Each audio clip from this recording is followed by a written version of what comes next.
そうですか。そいつはうまそうだな。なんだい？ビフテキだよ。うまいうちなんだってさ。どこです？上野の本木亭ご存知ですか？あそこの横丁なんですがね、じいさんとばあさんだけでやってましてね。そうですか。それは一度行ってみましょう。松坂屋の裏のとんかつ屋はよく行くんですがね。お前もな。ああ、あのうちがまだ屋台でやってた頃からだな。その時分はこっちもまだ学生でしてね。食いたいし金はないし。今日の仏なんかも、なんとかかんとか工面しちゃよく一緒に行ったもんですよ。さようですか。じゃあ宮さんとはお若い時分からずっと。ええ。高等学校も同じ寮でしてね。それは私も宮さんにはいろいろとお世話になりまして。いや、いい部長さんでした。穏やかな。もう七回忌ですかな。早いもんですよ。お前んとこは何年になる？何が？細工なくしてさ。4年かな。足掛け5年だ。おい、茶柱立ったぞ。おお、茶柱か。何かいいことあるかな？お寺で茶柱が立つようじゃ、死んだ細工迎えに来るんじゃないか？よせよ。まだ嫌だよ。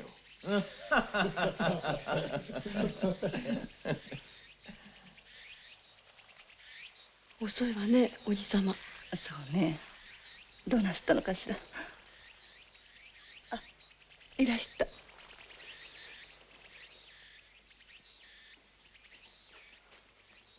いや、どうも遅くなっちゃって。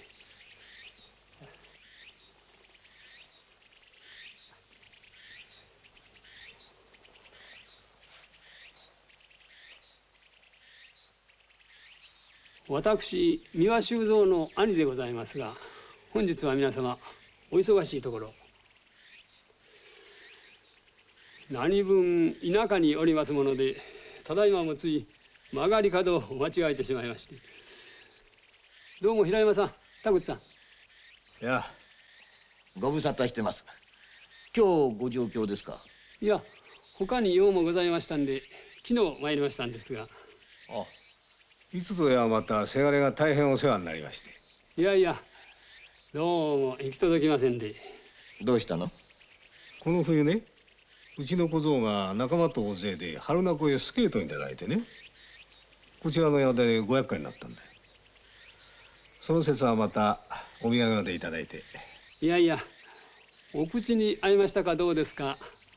あれは春摘んだのを塩漬けにしときましてね、珍しいもんじゃありませんが、まあいかほとしては竹雄と奈美子さん以来のもので。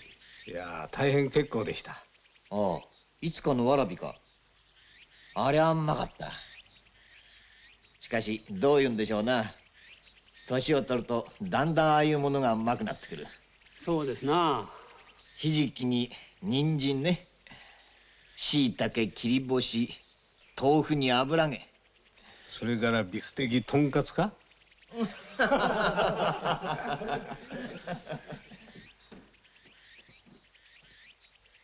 皆様お揃いになりましたでしょうか。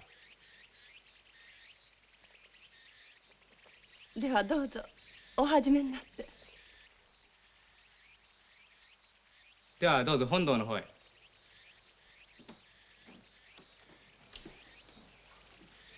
さあどうぞ。じゃあ。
遅かったじゃないか。うん、ちょいとね。今始まったばっかりだよ。いや、早すぎたかな。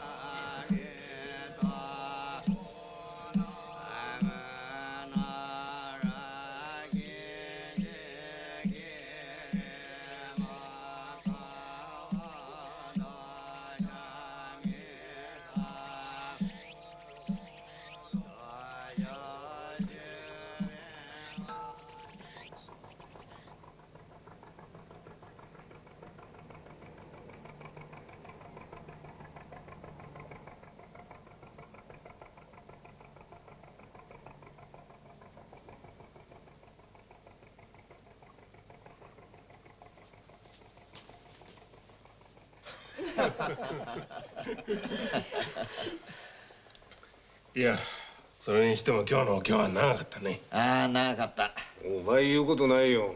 遅く来やがって。本当にご迷惑でしたわね。お経はなるべくちょっぴりありがたい触りのとこだけにした方がいいって田口さんがおっしゃったんで、私もそう和尚さんにお願いしといたんですけどねいや、坊主のやつサービス過剰だよ。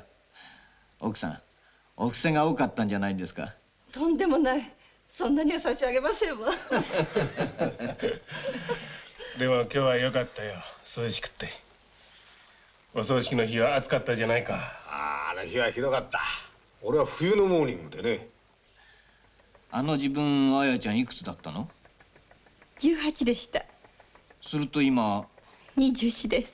じゃあもうそろそろだな。ねえ、奥さん。ええ、お願いいたしますわ。言い方がありましたら。それある。ありますよ。あやちゃん綺麗だもの。どんなの好き？笑ってないでさ。言ってごらんよ。例えば僕みたいなのどう？好きです。じゃあ僕は？おじさまも好き。じゃあどんなのがいいんだかわからない。まるで型が違うもの。僕どう？おじさまも。もうだけか。お前落第だよ。落第か。余計なこと聞かなきゃいいんだよ。まずいこと聞くなと思ってたんだ。しかしね、奥さん、冗談でなく心当たりがないでもないんですがね。お願いいたしますわ。お前本当にあんのか？あるんだ。あやちゃん、本当にお嫁に引きあるの？それはもう行かなきゃいけないよ。奥さんが宮と一緒になられたのは確か。私20歳でした。だもの、あやちゃん、君だってもう行かなきゃ。そうだよ。そうだとも。ねえ、あやちゃん、いいやつなんだよ。確か29だったと思うけどね。東大の建築出てね、大林組にいるんだよ。面白いやつなんだ。そんないいお話。いや、本当にいいと思うんですよ。お願いいたしますわ。どうぞ。ええ。じゃあ、あやちゃん、そろそろ。じゃあ、勝手ですけど。そうですか。でもまだ。ええ、でももう、今日は帰って皆様にご迷惑をおかけしてしまって、どうもいろいろ。いや、失礼しました。勝手なことばかり言っちゃって。いいえ、おかげさまで面白いございました。では、いずれまた。いや、ごめんください。さようなら。さようなら。さよなら。では、どうぞよろしく。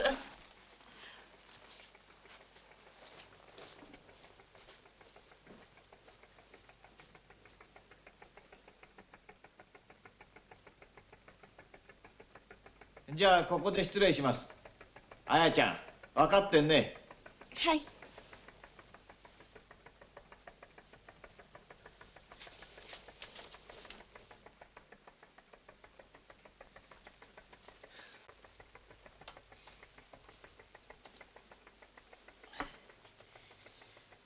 いや、綺麗だな、やっぱり。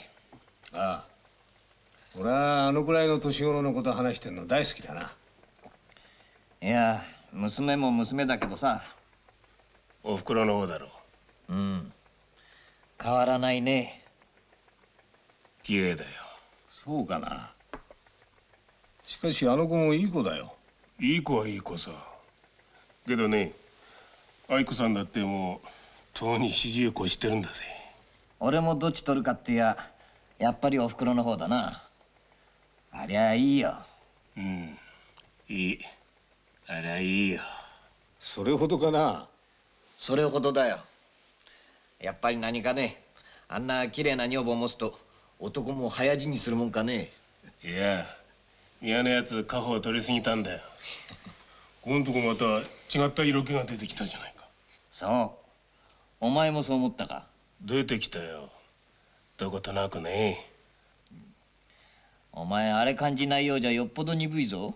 それは感じるけどさ。お前たちほどじゃないよ。何そんなに喜んでらっしゃるの？お酒ありますか？うん、まだあるよ。おかみさん、ご亭主達者だろうね。ええ、おかげさまで。そうだろうね。そりゃそうだよ。ご亭主長生きしますよ。世の中何が幸せになるか分かりませんよ。ねえおかみさん。何です？いや、昔ね、俺たちがまだ大学でゴロゴロした自分にね、本郷三丁目の青木堂の近所に薬屋があってね、今は果物屋になってるけど、そこに綺麗な娘がいたんだよ。それをこいつ張り上がってね、用もないに公約買いに行くんだよ。冗談言うなよ。お前だって風邪もひかないのにアンチピリンだのなんだのって買いに行ってたじゃないか。アンチヘブリンガンなんてのも買ってたぜ。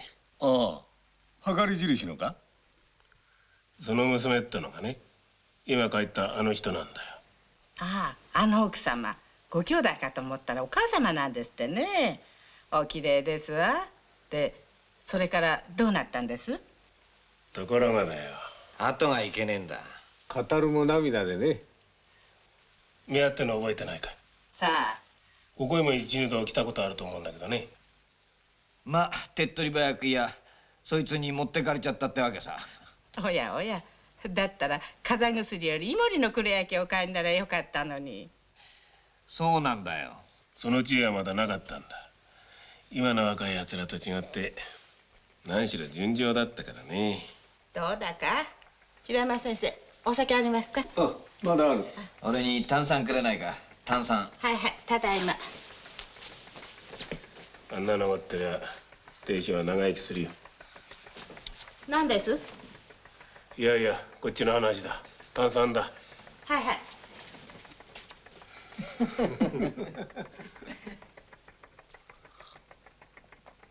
しかしあんなの持ってても案外早死にするんじゃないか。体格が良すぎるよ。プロレスか。ヘッドシーザースか。たまらないね。潰されちゃいますね。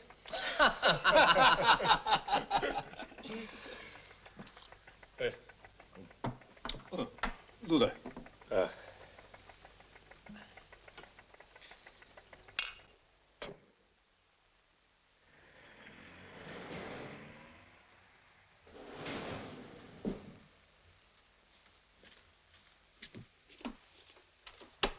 お帰りなさい。あ、ただいま。お早かったのね。うん。今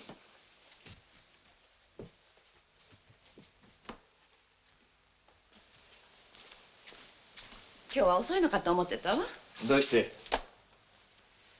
だって間宮さん、平山さんご一緒でしょ。ああ。明子さんも一緒だったんだ。綾ちゃんも。そう。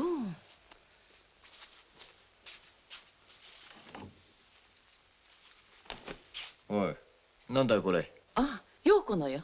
また来てるのか。ついさっき。日高出張か。うん。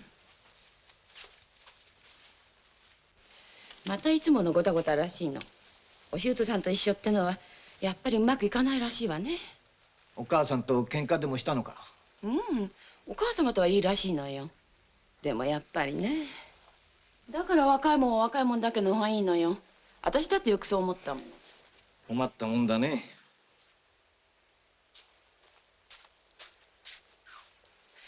今度は4、5日いるらしいわよ。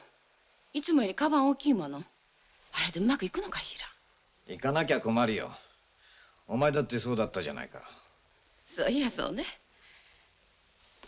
なんとなく諦めちゃうのね、夫婦なんて。そうだよ、お互いにね。陽子だってもう少しの辛抱だよ。そうね。考えてみりゃ夫婦なんてつまんないもんね。そうだよ、贅沢言ってりゃキリがないよ。あなた、お茶漬けは？もういい、たくさんだ。パパ、おかえりなさい。おう、どうしたんだい。またやっちゃった。やっちゃったってお前ちょいちょいじゃないか。なんだい原因。口じゃ簡単に言えないわ。日頃の不満の集積よ。不満だってお前好きで言ったんじゃないか。そうよ。だから尺に触んのよ。何が。パパ、口出さないで。いいのよ。少し懲らしめてやるの。懲らしめるって、あんただって少し懲りなきゃ。辛抱が足りないのよ。もうたくさん。パパ、お風呂。少しぬるいからガスつけてくる。困ったやつだよ。ああ、そうそう。おい、ほら、なんつったっけあいつ。誰？大林組に行ってる弟だよ、お前の友達の。ああ、しげちゃん、井上の。ああ、あいつ。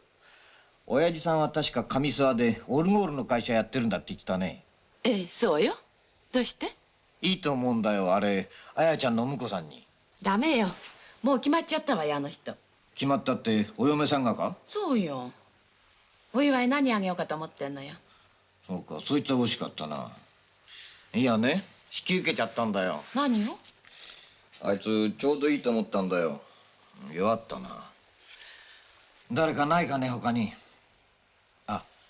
あれはどうだい、池田のサブコ。あんなのダメよ、あんな気取りよ。落第か。いないかね、誰か。そんなあんた、よそのお嬢さんのことよりうちの娘のこと心配してやってよ。でも綺麗なんだよ、綾ちゃん。変なやつにやりたくないんだよ。そう。本当にいい子なんだ、清潔で。そう。愛子さんの若い頃とどう？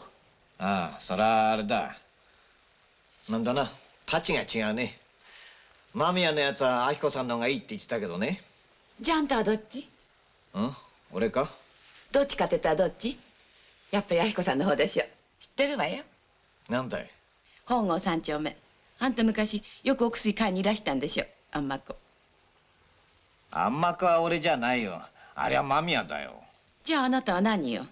俺はアンチヘブリンガンだとかさ。嘘おっしゃい。あなたあんまこよ。ちゃんと覚えてるわよ。誰に聞いたんだい。あなたよ。そんなこと言ったかな。いつ。陽子が生まれて間もなくよ。あなた酔っ払って。そうか、言ったか。割に正直だったんだな。そう。今よりはね。ママ、腹減っちゃったんだ。なんかない？パパ、お風呂ものすごく沸いちゃったよ。ああ、そうか。ガス消したか。まだついてる。ついてちゃダメじゃないか、消さなきゃ。どいつもこいつもしゃあないな。ねえ、なんかない？困ったやつらだ。キリキリ、ブイーン。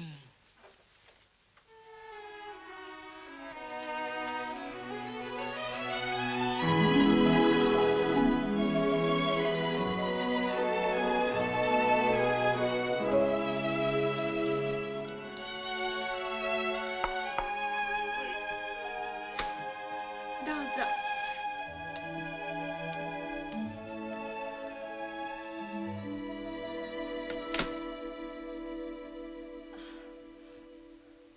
いや、いらっしゃい。先日はいろいろありがとうございました。お忙しいところわざわざいらしてくださいまして。いやいや、さあ、まあどうぞ。ちょっとお礼に。それはどうもわざわざ。さあ、どうぞ。平山さんや田口さんのとこへも伺ってまいりました。それはどうも。ああ、田口なんか言ってましたか。あやちゃんの話。ええ。それがもうお決まりになってたんですって。相手がですか。ええ。相変わらずだな、あいつ。昔からあんなやつでね、宮なんかもよく手焼いてましたよ。約束しても時間通り来たことなくてね。もっともこの間の年会には僕の方が遅れちゃったけど。でも皆さんにいらしていただけて三輪もどんなに。奥さん、あなたお昼は？よろしいんです。どっかちょいと出かけましょうか。うまいものもないけど。でも私2時からまた。何です？この頃私ずっとお友達の服飾学院の方をお手伝いしてますの。フランス刺繍や何か。教えてるんですか？ええ、よくはできませんけど。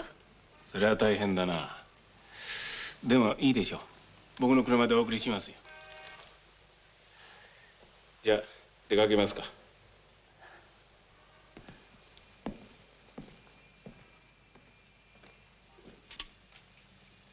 出かけるよ。ああ、車。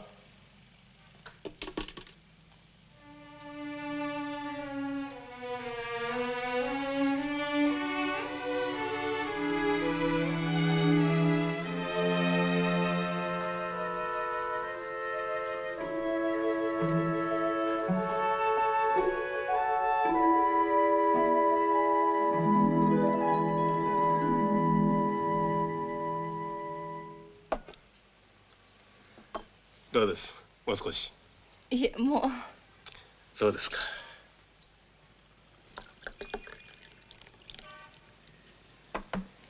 気がつきませんでしたか？さっきエレベーターのとこで僕に挨拶したやつなんですがね。ええ、何ですか、私ぼんやりしてて。僕よりちょっと低くて髪をちょっとこう垂らしてて。さあ、私本当にぼんやりで。いやいや、そんな目につくようなやつじゃないんですがね。人間はなかなかいいんです。仕事もテキパキあるし。いや、実はこの間愛ちゃんの話になった時にもね、僕はすぐそいつのことを考えたんですがね、田口のやつが一人で引き受けてあんまり自信のありそうなことを言うもんだから。田口さんって本当に面白い。面白すぎますよ。あいつにかかると何でも面白くなっちまう。いいですわ。でも相方がいらっしゃると。学校はどこを出たのかよく覚えてませんけどね、うちの会社へ入って4年かな5年かな、見たとこそうがっちりした男でもありませんけどね。うちのバスケットのキャプテンしてて。どうです、そんなやつ？良さそうな方ですわね。あなた一度会ってみませんか？それとも一応写真とか履歴書とか。ああ、その方がいいな。お待ちどうさま。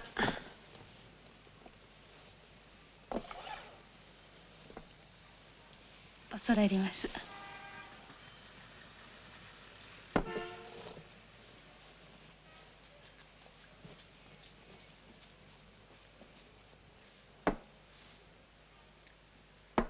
そのうちまとめてお送りしますよ。どうぞ。あ、愛ちゃんの写真があったら1枚ください。ええ。間宮さん、おタバコずっとパイプですの？いや、両方なんですがね。三輪もパイプが好きで、うちにもまだ2、3本ありますのよ。およろしかったらもらっていただこうかしら。ああ、それは欲しいな。いただきたいな。いいのかどうかわかりませんけど、三輪がイギリス行った時買ってきたのもありますのよ。ああ、それはきっといいんでしょう。あいつそういうものに凝ってたから。じゃあお届けしますわ。ああ、それはぜひ。どうぞ、奥さじゃあいただきます。ん。どうぞ。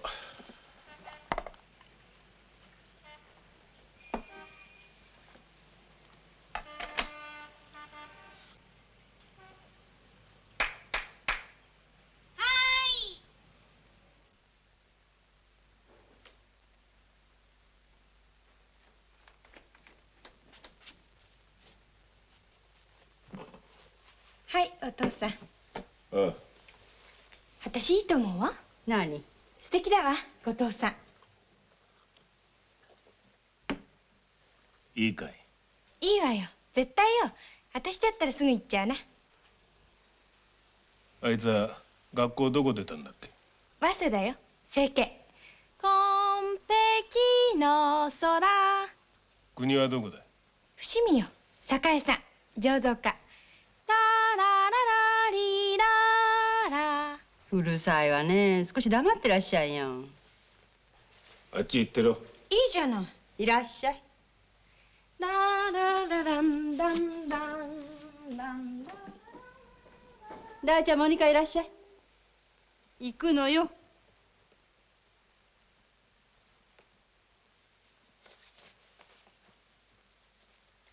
わせだわせだわせだわせだわせだ。ねえ、うちに来る中で後藤さん一番いいんじゃない？俺もそう思うんだ。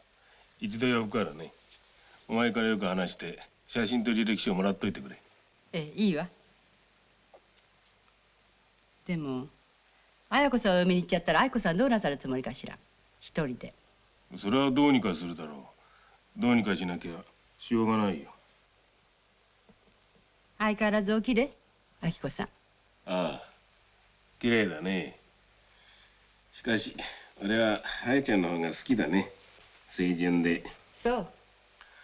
田口のやつは愛子さんの方がいいって言ってたけどね。でもあなただってお好きなんでしょ？誰？明子さんよ。冗談じゃない。俺じゃないよ。それは田口だよ。あいつは昔から好きなんだ。そう。じゃああなたお好きじゃなかったの？俺は別に。そう。お薬何お買いになったの？何？お薬よ。誰？あなたよ。あんまこ？アンチピリ？どっちでしたっけ？そんなバカなことを誰に聞いたんだ？田口の細君か？あなたが風邪をひきにならないわけ分かったわ。いまだにアンチピリが効いてんのよ。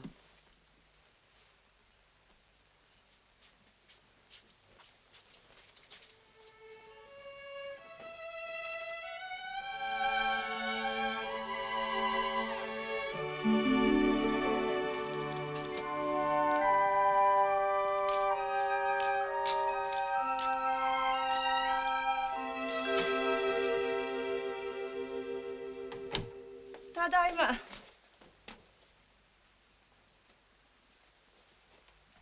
おかえりなさい。お母さん、ご飯は？ごちそうになってきちゃった。酒井さんに。さっきまで待ってたんだけど。そう。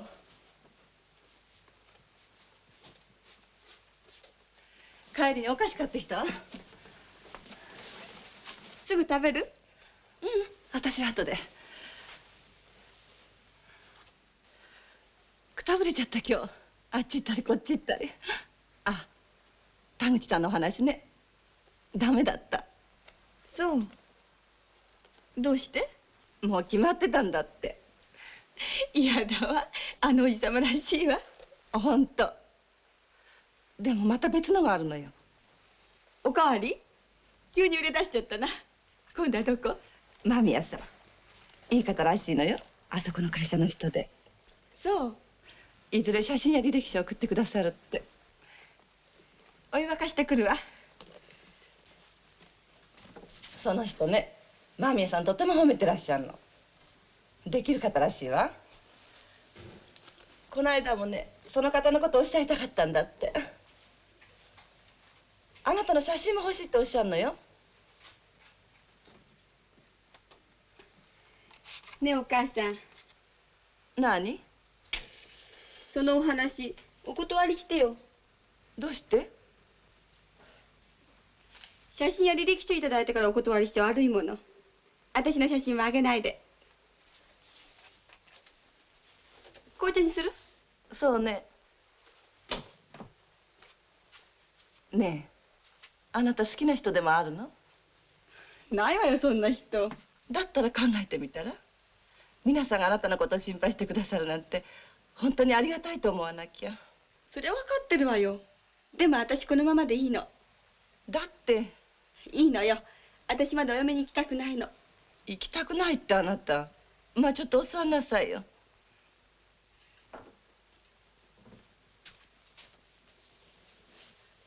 何よ。本当にどうなの？何？好きな人本当にないの？あればお母さんに言ってるわよ。そんなこと隠しゃしないわよ。ならいいけど。私まだ当分このままでいいの。とにかくそのお話お断りして。でもいいかしら。いいわよ。大丈夫よ。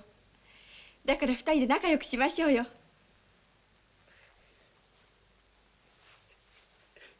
あ、お湯が沸いた。でもお母さん、本当に好きな人ができたら別よ。春は長い方がいいもの。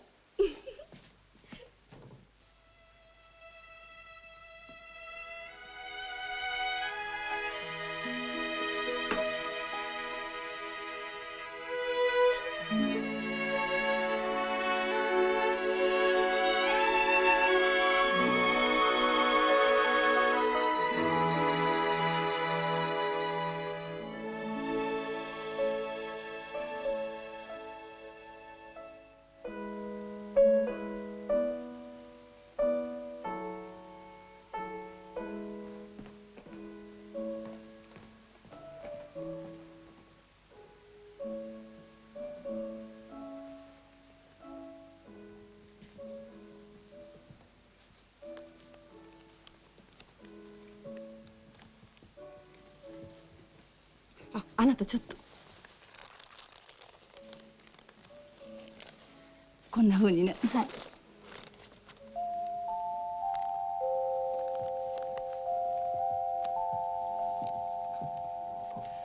じゃあここまでにしておきましょう。お分かりにならないところがありましたらいつでもお聞きになってね。じゃあ。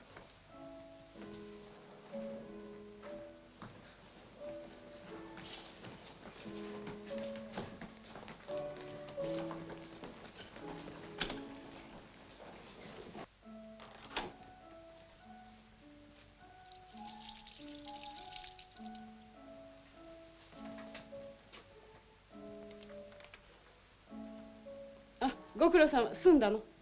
ええ。ねえ、ちょいと。いや、ご苦労様です。さあ、どうぞおかけになって、どうぞ。君、もうお話してくれたの？うん、まだ。じゃあしてよ。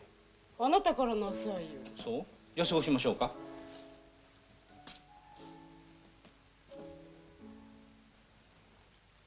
ね、明子さん。どうでしょう、この人。どなたですね？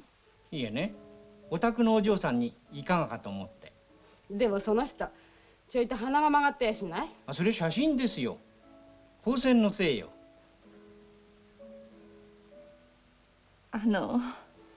何です？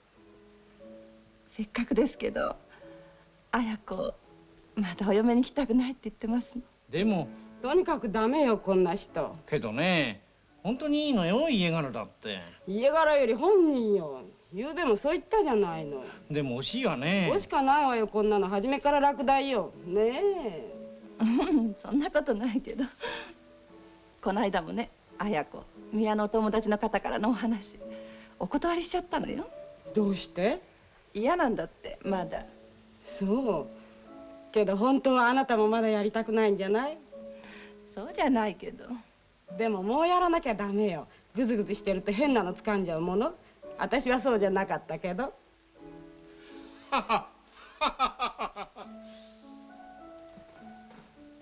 何？三輪先生にお電話ですけど。電話？こっち切り替えて。はい。恐れ入ります。どうぞ。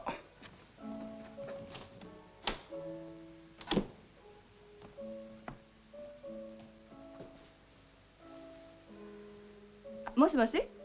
あ、あやちゃん？ええ、私。うん。出られる。何時？うん、大丈夫。じゃあ和光の角ね。うん。じゃあ私少し早く出ておじさまのとこ寄ってから行きます。ええ。ええ、じゃあ。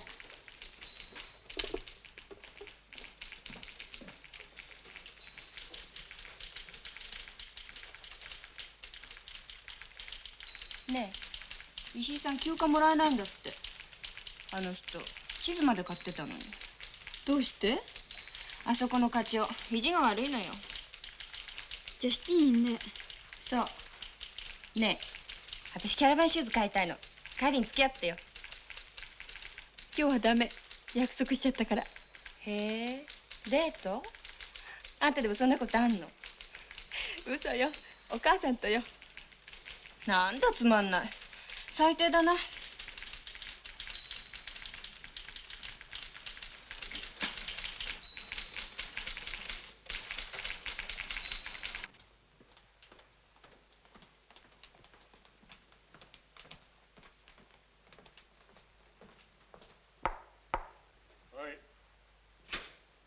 どうぞ。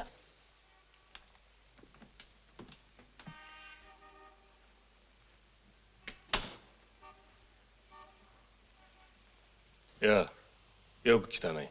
こんにちは。パイプ持ってきましたの。パイプ？ああ、そうかそうか。それはありがとう。はい。何？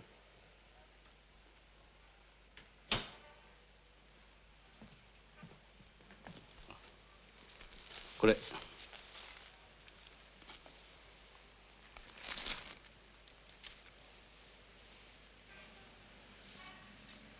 ああ、これでいいんだ。さっきのもう一度見せてくれないか。はい。ああ、君。あ？このお嬢さんだよ。君は断られちゃったの。そうですか。あやちゃん、君が振ったのこの人だよ。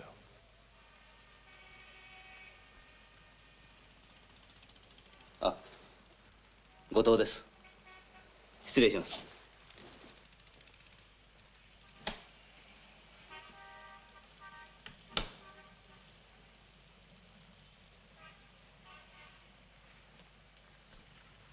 嫌だわ、おじさま。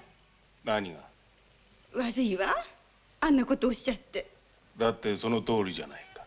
だって。じゃあどうだい？改めて。嫌よ。はい、パイプ。おいおい、あやちゃん。おい。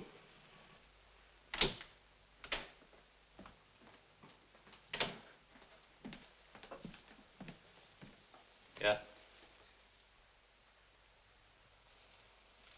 東光商事にお勤めだそうですね。はい。経理に杉山ってやつがいるでしょう。学校一緒なんです。よろしく言ってください。はい。じゃあごめん。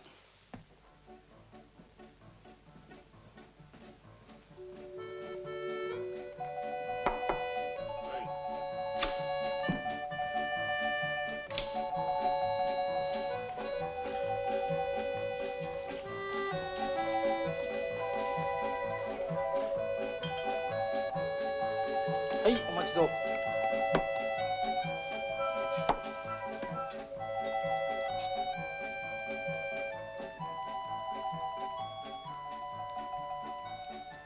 あ、お腹いっぱい。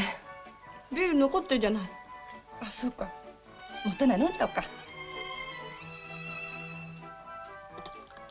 あ、ないか。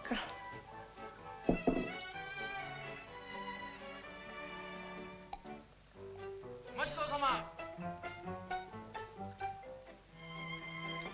でもあれね、あなたがお嫁に行っちゃうとこんなこともそうできなくなるわね。できるわよ。私行かないもの。多分。でもいつかは行っちゃうんだから。せめて今のうち月に一度くらい二人であっちこっちおいしいもの食べて歩きたいわね。ごちそうさま。だからそうしましょうよ。二月に一度でも。そう三月に一度でもね。今日このお勘定私払う。いいわよ。ハイキングのお金足りなくなるわよ。いろんなもの買ったのに。大丈夫よ。ちゃんと計算してるから。でもいいわね。結婚の送別会にハイキングするなんて。お母さんの時代には思いもよらなかった。二人とも山が好きなのよ。だから思いついたのよ。そんなこと言い出すのゆりちゃんでしょ。いやよ、他に怒ったりしちゃう。さっきの映画みたいに。そんなとこじゃないのよ。とっても楽なとこ。ならいいけど、あなたまだ買い物あるんじゃない？そろそろ出ましょうか。お母さんミシンの針買うんでしょ。それから田の字のつくもの。何？ああ、たらこ。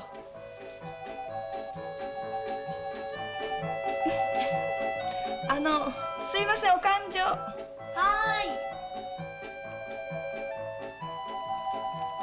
お母さん、本当に私払う。いいのよ。今度の時あなた出して。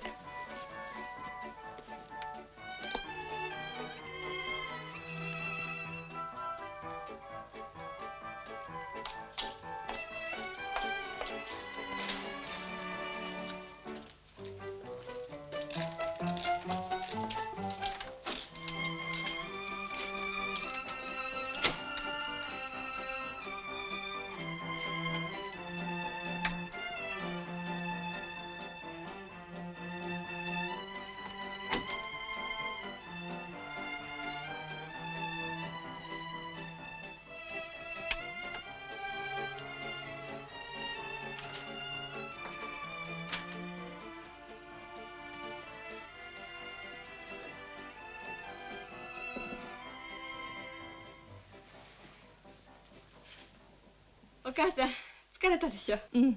でも楽しかった。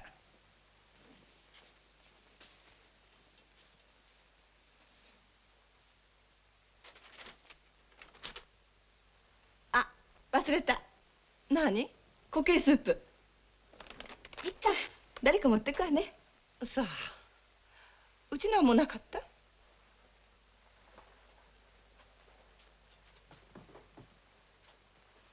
もう3つしかない。あんたも妙なとこお父さんに似てるわね。何？どっかへ出かけるとなると何から何まできちんと揃えたいの。お父さんもそうだった。ちょっと温泉行くのにも軽石まで持ってったりして。ああ、足の裏こする軽石でしょ。覚えてるわ。ねえお母さん、一度温泉へも行きたいわね。あんた覚えてる？修善寺行った時のこと。宿屋の大きな池に鯉がたくさんいて。ああ、私がバタピーナッツやったらいくつでもパクパク食べちゃって。暗さ見たらその鯉が白いお腹出して浮いてて。あの時本当にびっくりしちゃったわ。お父さん笑ってらしたけど。でもあれがお父さんと旅行した最後だったわね。もみじの若葉がきれいだった。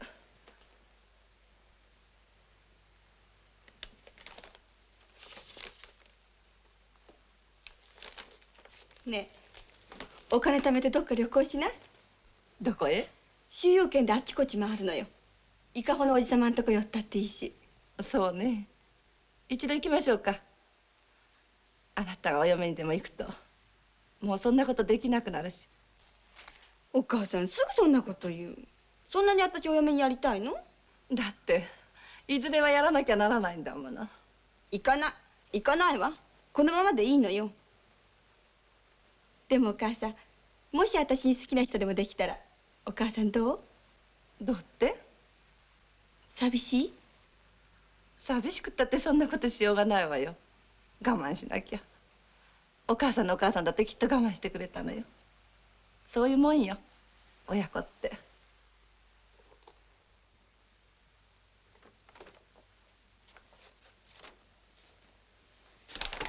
お母さん、そろそろ寝ましょうか。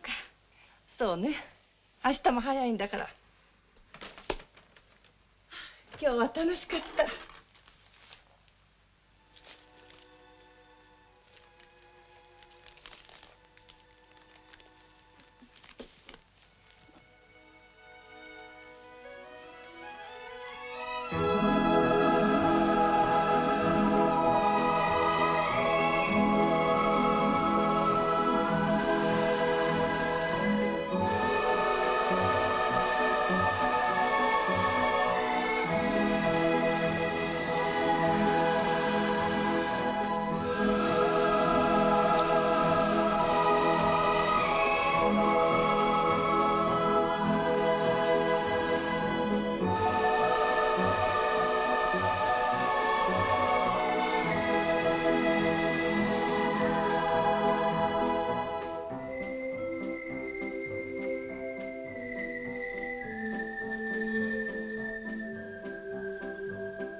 ポンポン。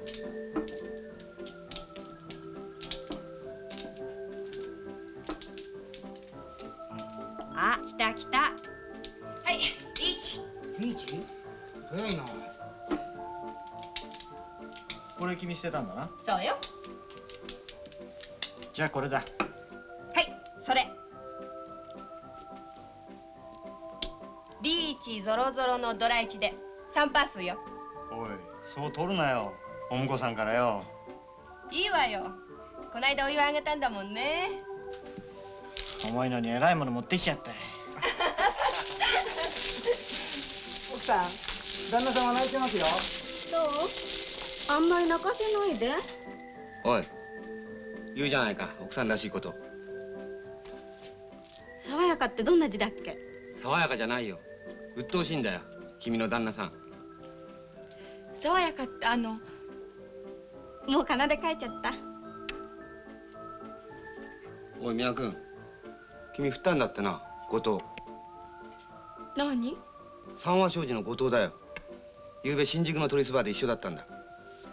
君に振られたってそう言ってたぜ。違うわよ。振りゃしないわよ。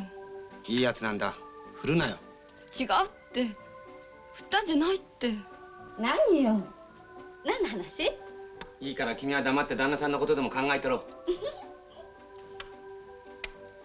どうしてあんないいやつ断っちゃったんだい。改めて俺が紹介してやろうか。いいわよ。紹介してやるよ。遠慮すんなよ。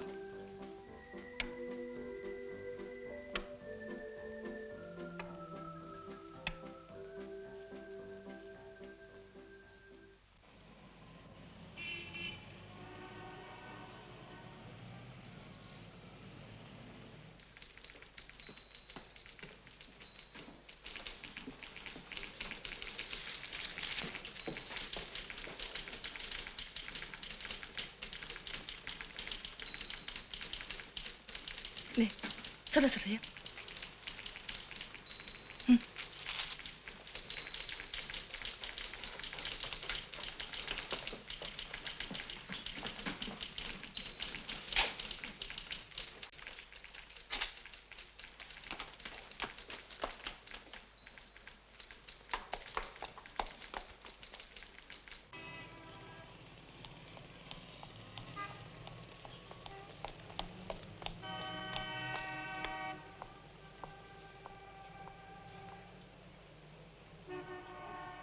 汽車の中きっと新婚でいっぱいよ。今日は日がいいって言うから。茂子どんな顔して乗ってるだろう。二人向かい合ってるかしら、並んでるかしら。どっちだって好きなように座れ。指揮所うまくやってやんな。あ、来た来た。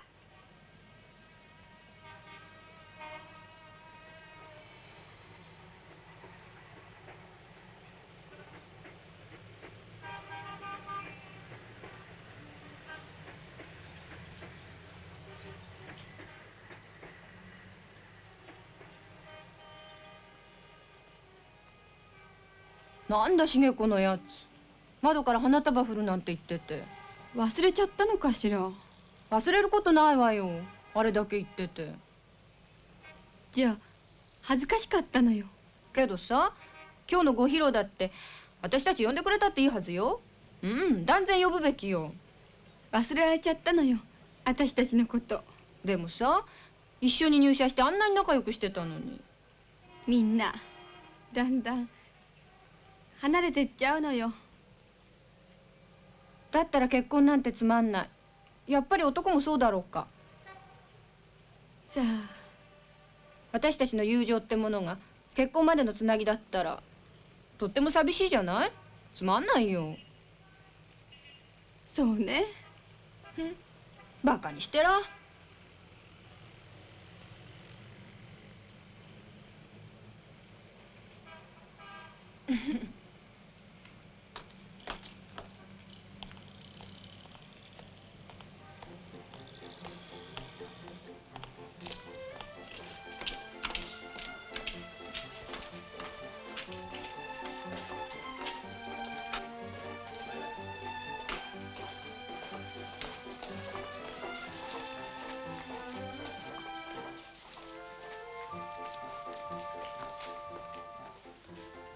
お待ちどうさま。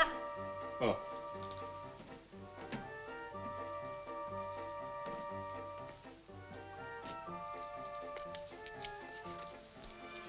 この分じゃ明日の日曜いいお天気でございましょう。だといいけどね。じゃあ。ありがとうございました。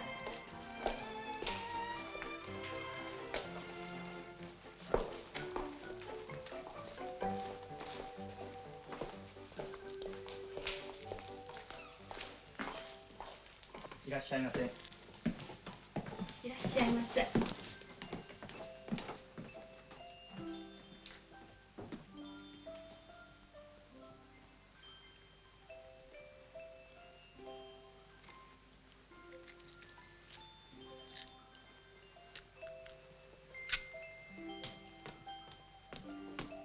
いらっしゃいませ。ああ、水だ。それからコーヒー。はい。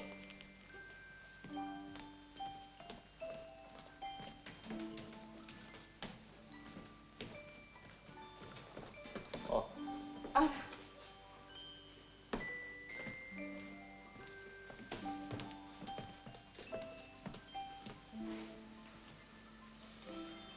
妙なところで会うもんだね。ああやちゃん、どこ行ったの？映画行ったんです。映画か。どうだ、書けないか。あ。でもあの人も一緒にさ。あ。しかし。まだどっかへ行くの？いえ、もう帰るんです。じゃあ失礼します。ごめんください。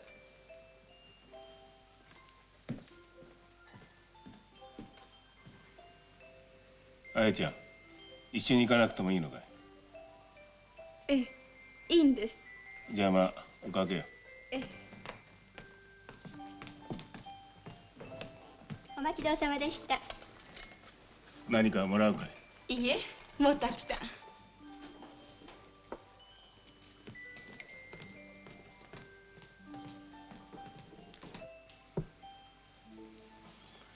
どういうことになってんだい？何がです？いやいや、弟だよ。今日初めてお目にかかったんです。もう一人の方の紹介で。紹介は僕もしたじゃないか。僕の方が先だよ。でも何？いらっしゃいませ。杉山さんって方、うちの会社の方で後藤さんとお友達なんです。だから杉山さんが。杉山さんはどうでもいいんだよ。どうなの君？何が？後藤だよ。後藤さんとは今日初めて。それは今聞いたばっかりだ。いや、おじさまふざけてらっしゃる。ふざけちゃいないよ。真面目だよ。どうだい？後藤っていいだろう。気に入ったろ？ねえ、どわかりません。う？わからない。本当かい？知らない。知らないか。そうか。それは困ったな。でも例えばだよ。後藤がいいやつだとしてだよ。君も気に入ったとすればだよ。どうだい？話は簡単じゃないか。簡単って？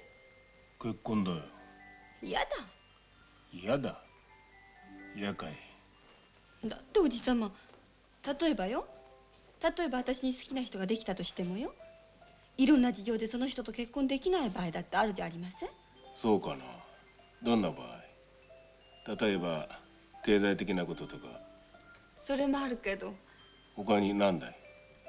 例えば私の場合だったら母と一緒ですし。そんなことは君、そんなこと言ってたらいつまでたってもお嫁に行けやしないじゃないか。いいんです、行かなくても。それはいけないよ。女ってものはね。私ね、おじさま、好きってことと結婚ってことを別に考えたいと思ってるんです。ほほう。それはどういうこと？どういうことって、つまり浮気は構わないってことかい？そんな不真面目な考えじゃありません。あ、そう。それは失敬。そりゃね、好きってことと結婚とが一つになればそんないいことはないと思います。ならなかったからってそう不幸だとも思いません。それでも十分楽しいんです。世の中ってそういう場合の方が多いんじゃありません？そうかね。でもそれじゃあ寂しくないかい？寂しいことなんかありません。おじさまの若い頃とは違うんです。それはまあそうだろうけど。私なんか母と二人でいるだけで楽しいんです。幸せだとも思います。このままでいいんです。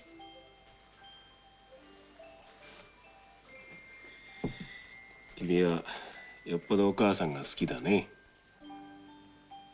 そうでしょうか。でもよく喧嘩もしますわ。それが好きな証拠だよ。よっぽど仲が良くなきゃ親子で喧嘩なんかできるもんじゃない。そうでしょうか。そうだよ、そうだと思う。いやお母さんもいいお母さんだし、君もなかなかいい子だよ。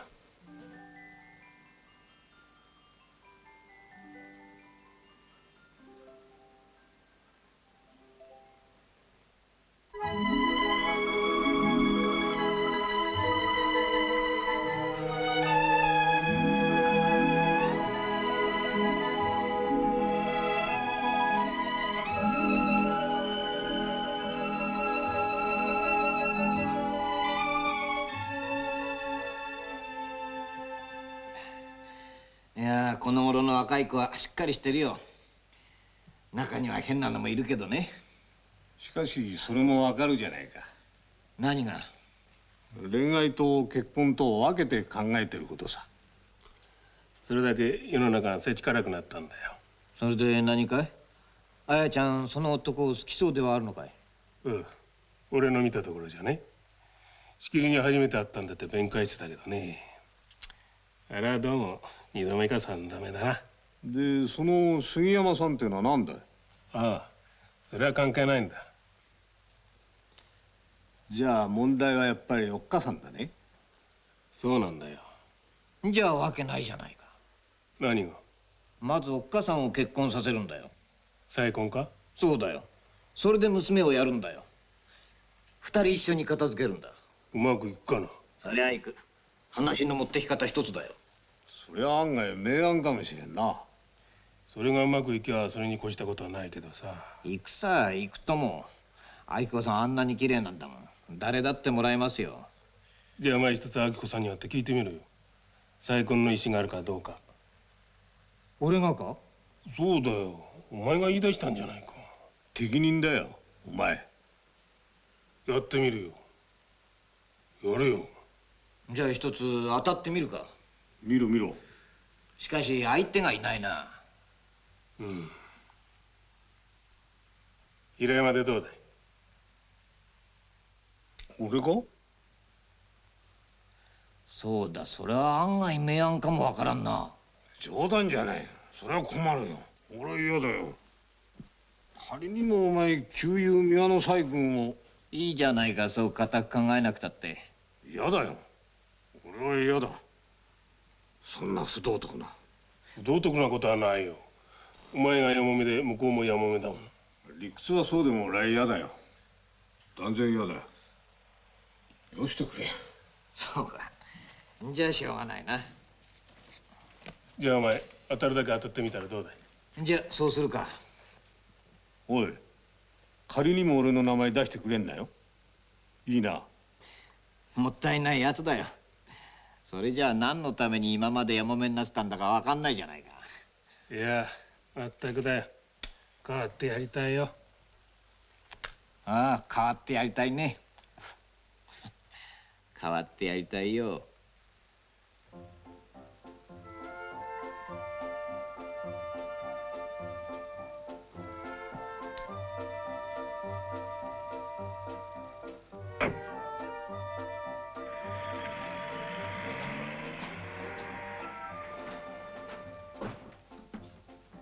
お帰りなさい。ただいま。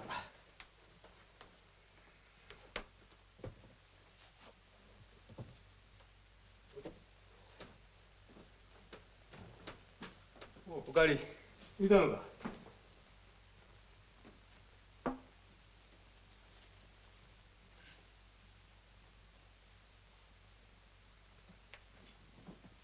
旦那様、お食事は？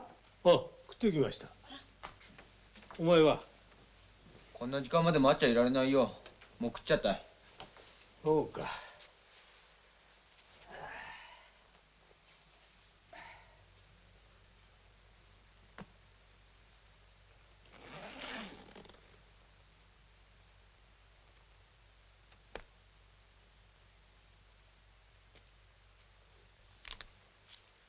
どうだったの成績？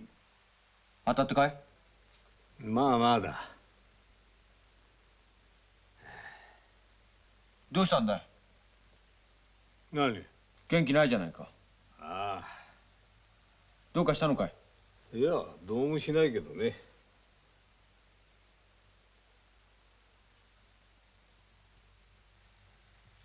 お前どう思う？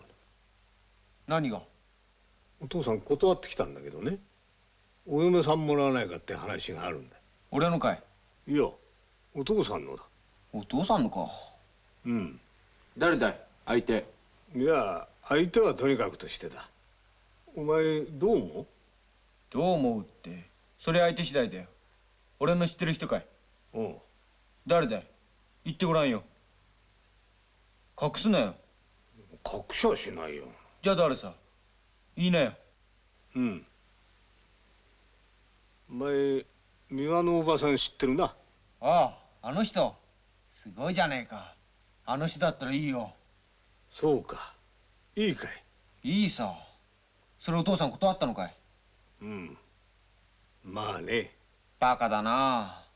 断ることないじゃないか。そうか。そうだよ。じゃあお前は賛成か？もちろん賛成だよ。俺はね、お父さん。前からね、お父さん早くごさえもらえばいいと思ってたんだ。おお。どうして？だってさ、俺が結婚するだろう。その時、お父さん一人だったら俺んとこ来るだろう。邪魔だよな。俺の嫁さんかわいそうだよ。バカ。けどさ、そんなのお父さんだって嫌だろう。だからもらっちゃいなよ、宮のおばさん。チャンスじゃないか。チャンス？でも、本当に来てくれるのかい？いや、それはまだわからん。なんだ、わかんねえのか。自信持ちなよ、自信。お前も賛成か？ああ、賛成だよ。大賛成だ。そうか。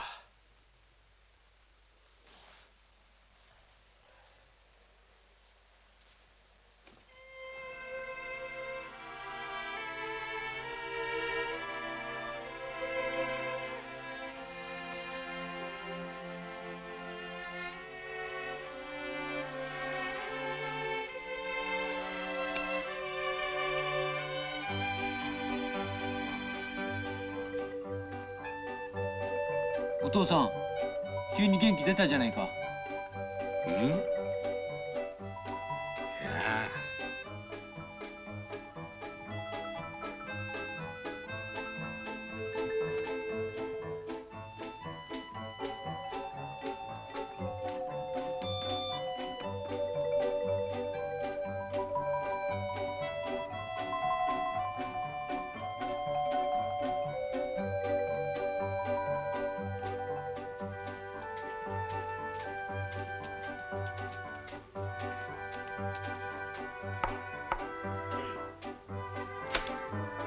どうぞ。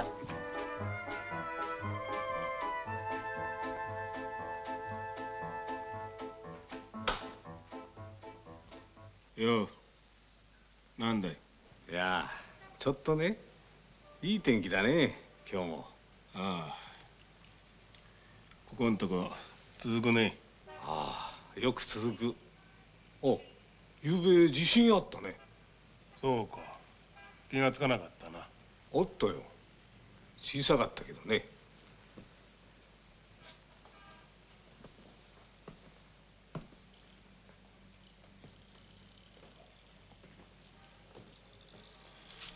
なんだい今日？なんか用かい？ああ、この間の話ね。何？ほら、ゴルフ場でさ。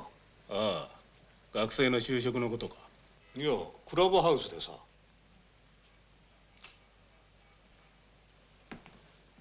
なんだっけ？宮野細君の話だよ。ああ、誰かいい人あったかい？候補者。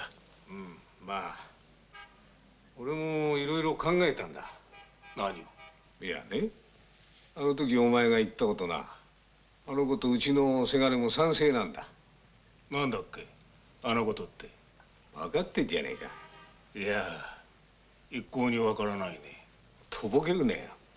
いや真面目な話ね。田口もう先方行ったかね。さあけどお前あん時はあんまり乗り気じゃなかったじゃないか。うん、そうなんだ。そりゃそうなんだがね。どうも一人でいると何かにつけて不便でね。不便って家政婦だっているんだろう。うん、それはいるんだがね。なんとなくいろんなことがね。つまりかゆいとこに手が届かないってわけか。うん、まあそうなんだ。すると急にどっかかゆいとこができたってわけだね。まあそうなんだ。どこがかゆいか知らないけど。でどうしようってんだよ。だからつまりお前からだな。一応だな。先方へだな。そりゃ田口の方がよかないかい。いやあいつはどうも余計なことを言い過ぎていけないよ。俺はお前に頼みたいんだ。俺にか。そうなんだ。ご苦労だけどな。そうか。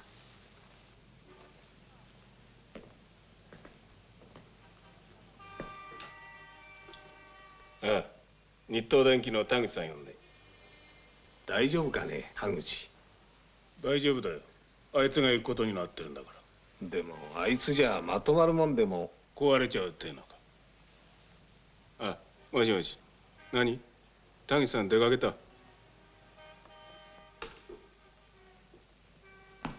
いないんだってさ。そうか。俺からよく言っとくよ。おう、なるべく早くな。そんなに可愛くなったのか。ああ、こんなことはいくつになっても恥ずかしいもんだ。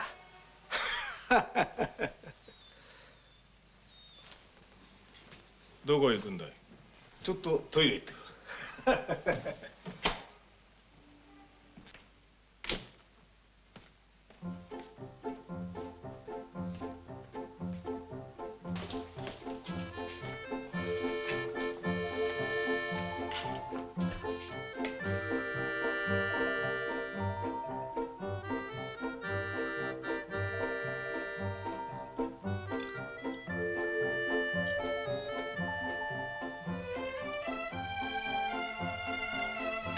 いらっしゃいませ。いらっしゃいませ。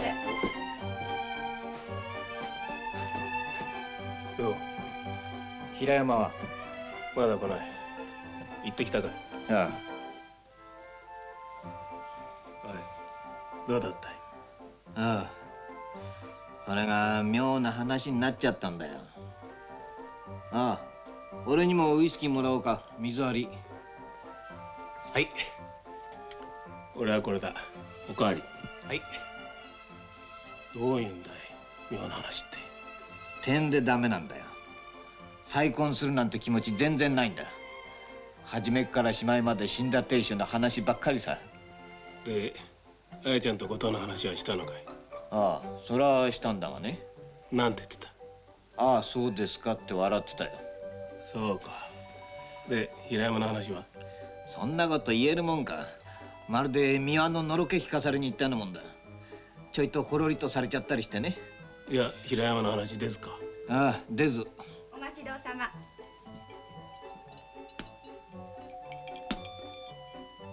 しかし、平山本気なんだぜ。けどやっぱり平山にはもったいないよ。綺麗だぜ、相変わらず。ほろりとしたとこなんかちょいとお前に見せたかったよ。そうか。あんなのを言うんだね。雨に悩める街道って。それでね、俺にリンゴ剥いてくれたりしてね。あの白い手で。で、お前食ったのか？ああ、食った。うまかったよ。これももらってきちゃった。お前一体何しに行ったんだい？何しに行って？平山はどうなるんだい、平山。まあしょうがないよね。当分ほっとこうよ。でもあいつ急いでるんだぜ。急いでたってお前。ま、かいいとこへはメンソレータムでも塗っといてもらうんだね。しょうがないよね。じゃあまあ当分ほっとくか。ほっとけほっとけだ。いらっしゃいませ。来た来た来たぞ。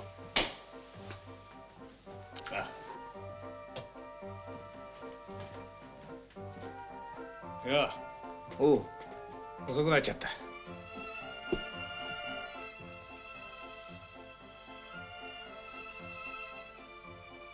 おい、何飲む？あ、何でもいいよ。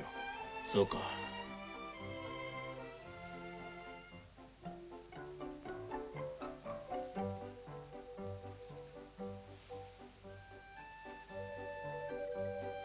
ああ、ここにもある。うん。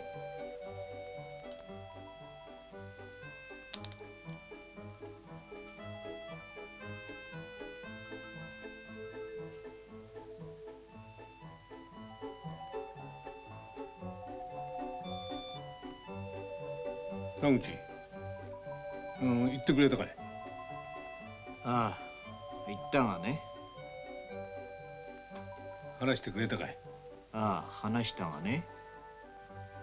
どうだった？いや、急いじゃいかん。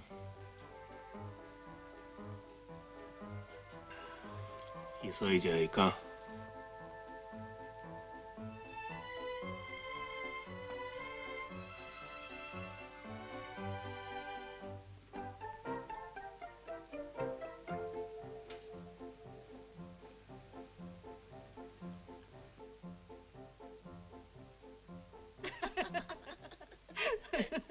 そう。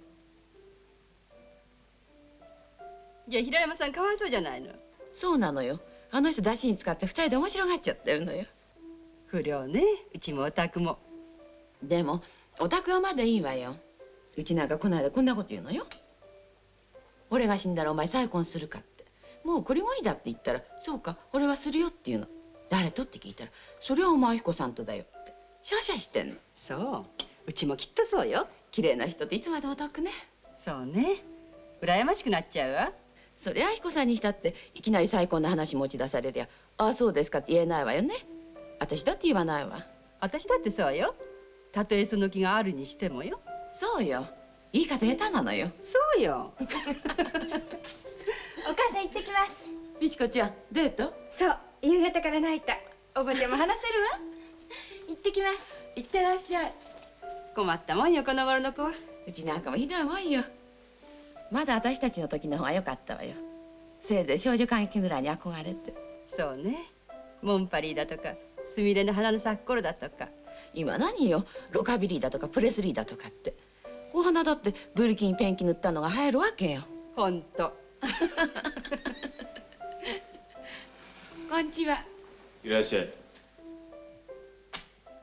ねえあなた、今もそう言ってたんだけど美輪さんのお嬢さんのお話ね。ああ。やっぱりお嬢さんの方先へ決めた方がいいんじゃないの？何もそのために明彦さんの再婚のことまで心配なさることないと思いますわ。いや、それはお宅のご主人が言い出したんですよ。そうですか。でもうちで間宮さんだって言ってましたわよ。それは違う。田口ですよ。どっちがどっちだか。それは田口だよ。でも明彦さんほろりとなすってとても綺麗だったんですってね。あいつそんなことまで言いましたか。ひどいやつだな。まるであべこべだ。じゃあリンゴも僕が食ったことになってるんですね。そう。美味しかったんですってね。バカ。じゃあとにかくあやちゃんの方から片付けますよ。ご意見に従ってね。それが当たり前よ。ねえ。そうよ。ねえ。いや、うるさいこった。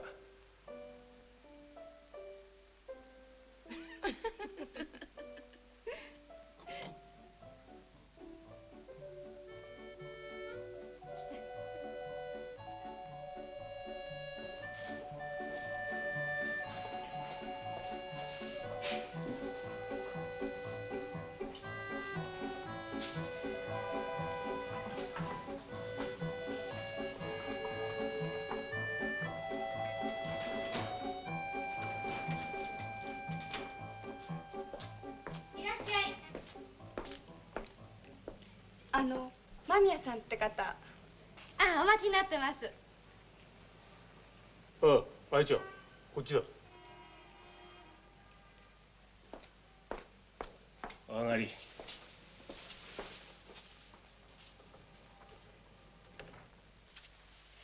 遅くなっちゃって。すぐ分かったかい、ここ。ええ。お座りよ。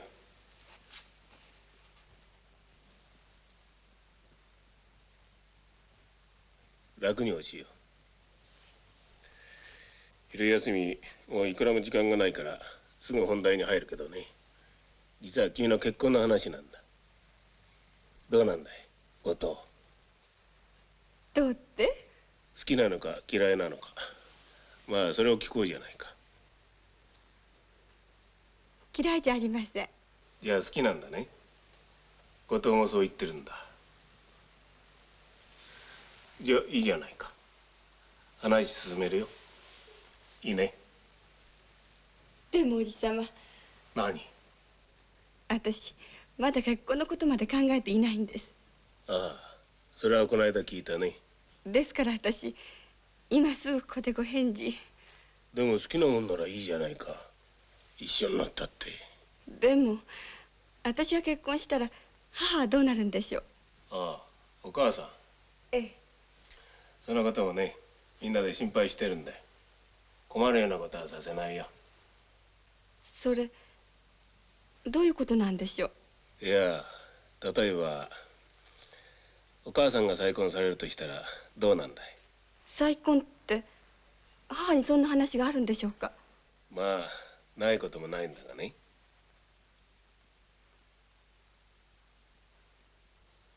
どうなんだい。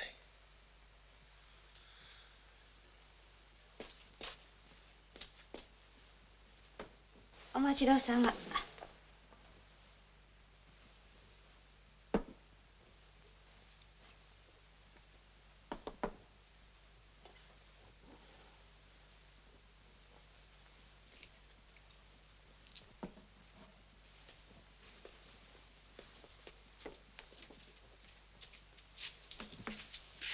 どうしたんだい。我がに考え込んじゃったね。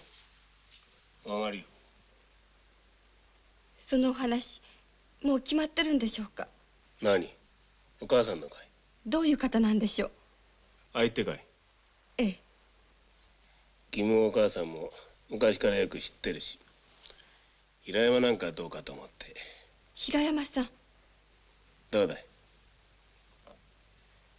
いけないかい。まだはっきり決まってるわけじゃないけどね。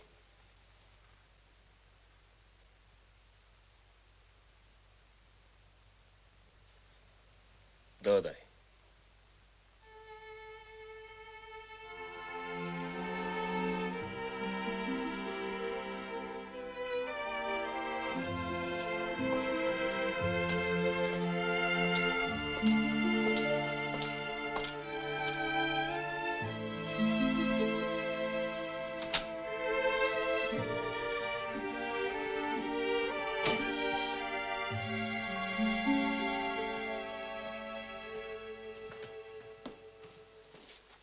おかえり。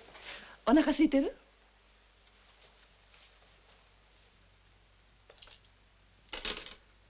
今日何にもないのよ。なんか買ってこようと思ってたんだけど、お母さんも遅かったもんだから。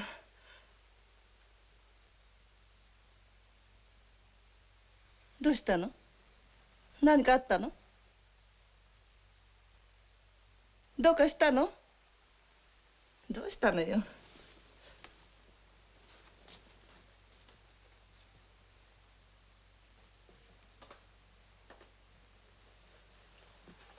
今日お母さんね、珍しい人に会っちゃったのよ。電車の中で。あんた覚えてる？終戦後ほらよくうちへお米持ってきた鴻巣の闇屋のおばさん。あんまりきちんとしててどこの奥さんかと思っちゃった。お母さん。何？お母さん、私に隠してることない？何を？今日私間宮のおじさまに呼ばれてすっかり聞いちゃったわ。何をよ。お母さん、再婚なさるの？え？再婚？隠さなくったっていいじゃない。何のことよ。知ってるわよ。何を知ってんのよ。何の話よ。お母さんにはさっぱりわからない。とぼけないでよ。お母さんそんなことしてお父さんにすまないと思わないの？平山さんお父さんのお友達じゃありませんか。平山さんがどうなすったのよ。まだ隠すの？どうしてそんなこと私に隠すのよ。何をよ。もういいもういいわよ。お母さんそんな人じゃないと思ってた。私そんなの大嫌い。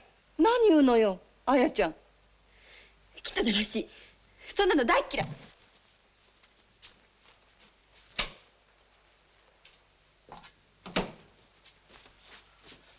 あやちゃんどこ行くの？どこ行くのよ。ほっといて。そんなお母さん大嫌い。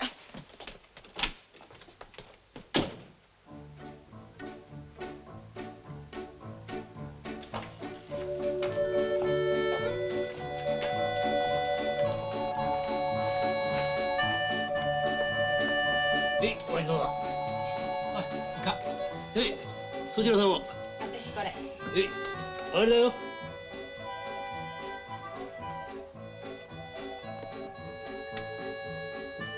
いらっしゃい。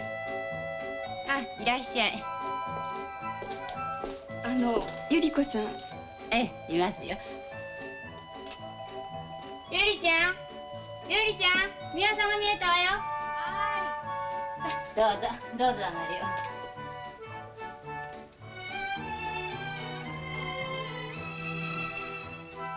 あ、来たの。上がってよ。ものすごく散らかってるわよ。さあ、どうぞ。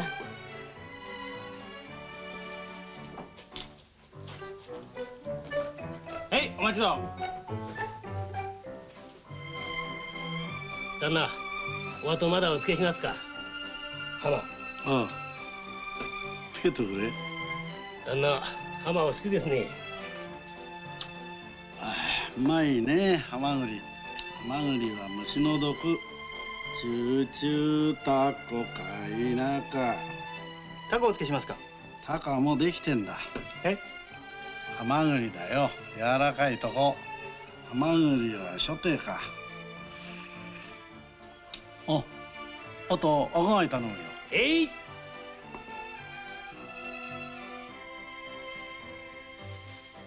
であんたなんて言ったの？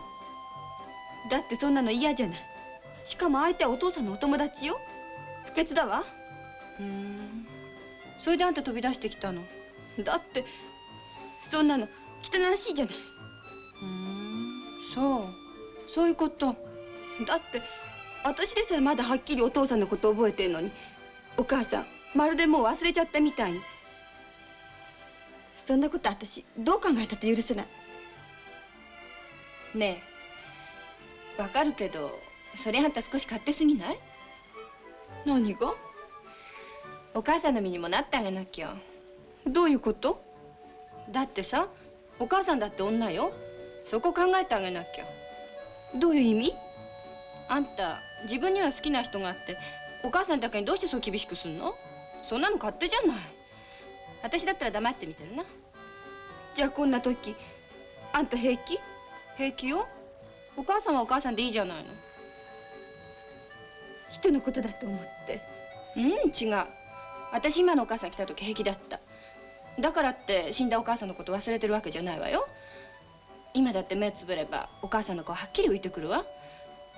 うちのお父さんだらしない人よ。でもそれはそれでいいじゃない。お父さんはお父さんなんだから。でも私そうは思わない。思わないったってそういうもんよ。世の中なんてあんたが考えてるみたいにそんな綺麗なもんじゃないのよ。何さ赤ん坊みたいに。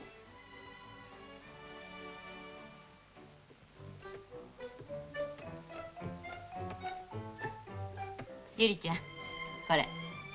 ありがとう。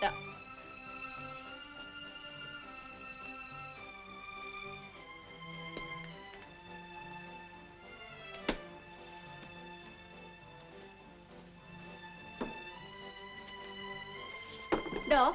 食べない？ねえ、こっちいらっしゃいよ。私帰る。帰る？泊まっていくんじゃなかったの？